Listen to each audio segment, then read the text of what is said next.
Jirra jirtuu fayyaa keessanii nagaadha. Nagaa kootii galata waaqayyoo baga nagaa fayyaa taatan isiniin jecha. Dhufeen jira jechuudha gaaffii isin gaafattanii wal qabate akkasuma yaada tokko tokko isiniif qooduuf walirraa dhaga'uuf jechuudha.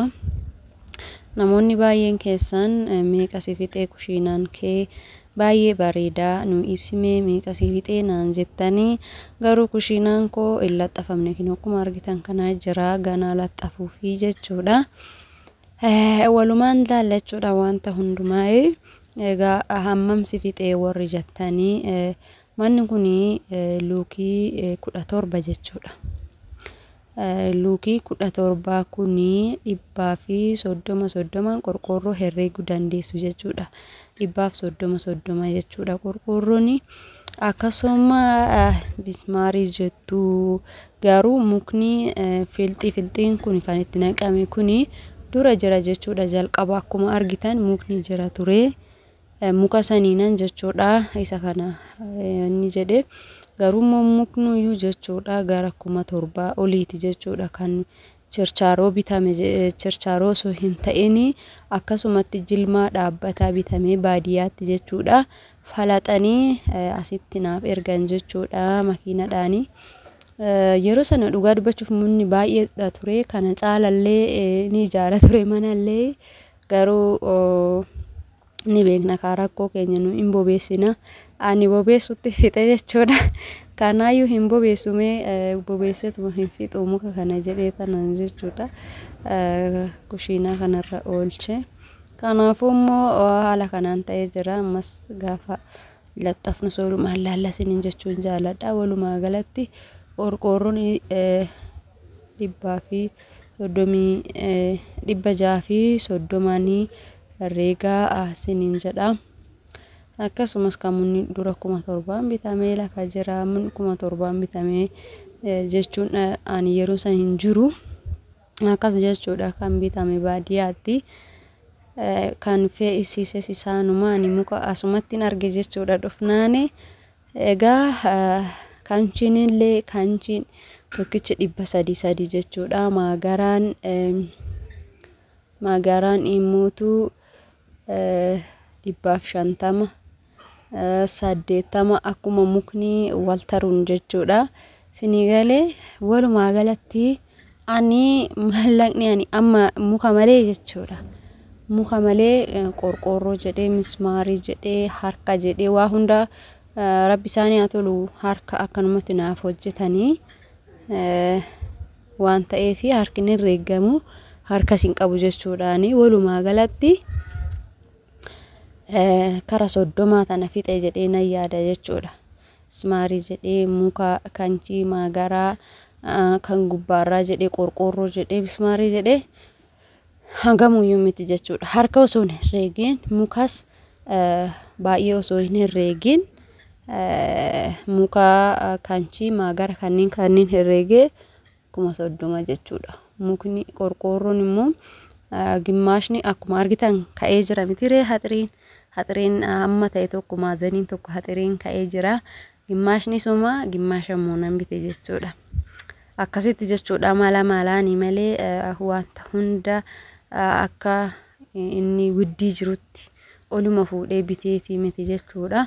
Waan mana itti hojjetadhu mana hojiitti waan ta'eef rakkina hin qabu waan jedhu wayii yaade tanan jechuudha. Maali yeroo fakkeenyaaf immoo warri keenya baadiyyaatti duraan jechuudha mukni mismaarii baay'een barbaadu qonceedhaan ijaarama shiboodhaan faaxaxama waa hedduudha. Amma garuu wanta akkasii sun hin jiru. Baay'ee ulfaataadha jechuudha. Amma akkanatti kun osoo amma kun ta'uu baate kun harka jedhee muka hundaa jedhee waan hundumaa jedhee dhugaa dubbachuuf birrii 70 akkas mee nan xiqqeessa jechuudha. Akkasi fixa ture garuu immoo muknis dura jira wanti hundi dura waan jiruuf ani hagamuutii itti fidne jechuudha. Tuni hammamuu miti jechuudha. Harka osoo hin herreegin argaa jechuudha. Harki sun hin herreegamne amma laxxafaanis harkuma kooti malee nama biroo itti fidee yookaan harka nama biroo hojjechiisee osoo hin ta'in laxxafaa sababa kootiif laxxafuu weda laxxafuu henna jechuudha. Kana fakkaataa sinin jedhaa meeqa si fixe warri jettaniif jechuudha.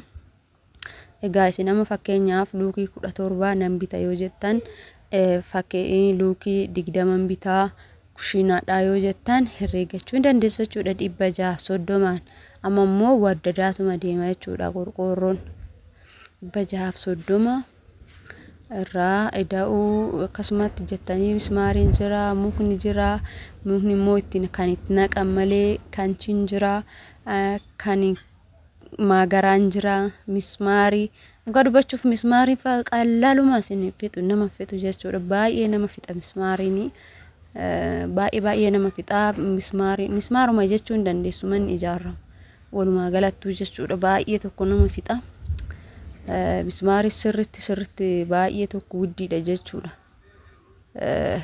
mismaariin fakkeenyaaf amma mukni kan gatiin qannasus jira kan gatiin olaanus jira abbaan akka humnaatti bitachuu ni danda'a garuu mismaarii akka humnaatti bitadha yoo jedhan nama hanqachuu danda'a mismaarii kanaafuu inni guddaan mana yoo ijaaran mismaariitu irra nama rakkisa jechuudha. Kana fakkaataa warroota nu deebisi jettaniifin jechuudha kana sinii qabadhee dhufe warroonni bareeda jettan galatooma ulfaadha thank you so much sin jechuun jaalladha warroonni nu jajjabeessitanii hedduu ulfaadha galatooma isinin jechuutiin nan jaalladha. Egaa asumarraanii warroonni mootu jechuudha ani yeroo baay'inaan dubbadha lafa bitannaa warri keenya dhufeenuu faalaaloo suuraa nuuf kaasii nuuf ergii jettanis